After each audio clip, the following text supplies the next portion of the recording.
What happened there was McCarthy announced that after March 9th, um, he was going to have a Russian spy, Soviet spy, in the code room of the Pentagon.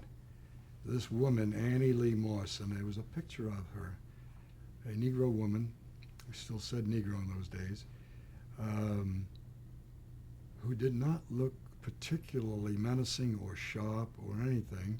She looked like a small-time secretary. I didn't know her. And I just felt in my bones we were going to have a replay of the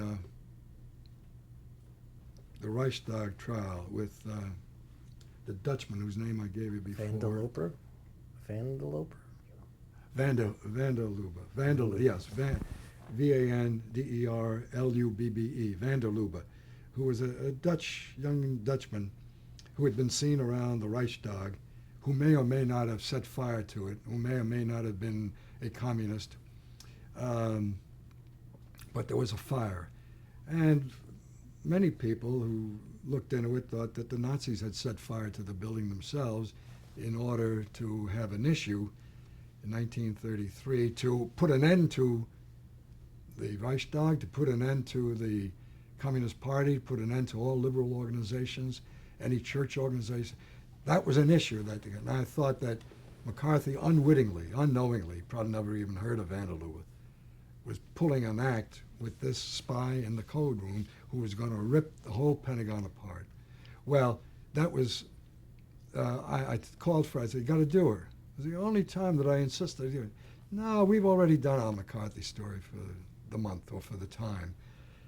I said, I feel in my bones this is going to be an important story. I said, all right, get Charlie and go ahead and do it. We should have had 2 to 3 cameras. We had one camera, Charlie Mack, and his little camera that he picked up from time to time.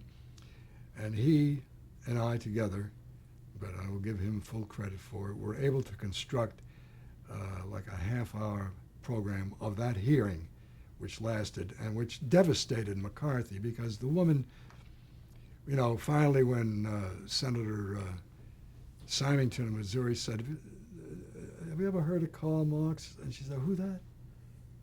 You know? And everybody laughed in the room, and Symington would try it again. He said, are you working now? No, I haven't been able to work since this thing came along. Well, let me tell you this. If you can't get a job, you come around to me, and I'll do my best. He said, I may not be right, may not be wrong. I'll come around. I'll try to get you a job. And the audience applauded. McCarthy, in the meantime, had gotten up and walked out on the hearing. He didn't even know what the case was about. It was Roy Cohn who had set it up for him. The Roy Cohn, thereupon, seeing that the case was, he was losing his star witness, said, now we have here testimony taken in secret session with us, and at this minute you see Senator McClellan, a great segregationist, who is now getting into his chair and he's swinging around to look at Cohn.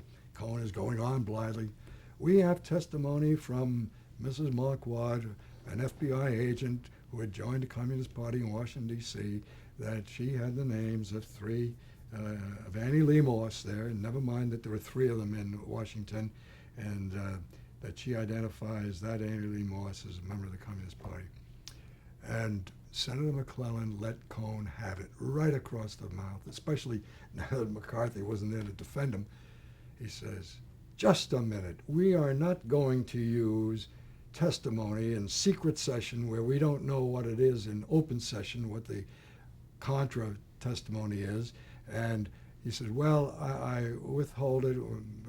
That's the evil of this thing. You've already said it, and you're doing it all the time.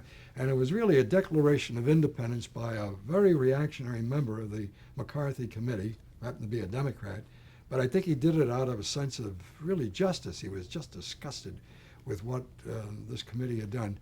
And again, giant applause in the audience that was there.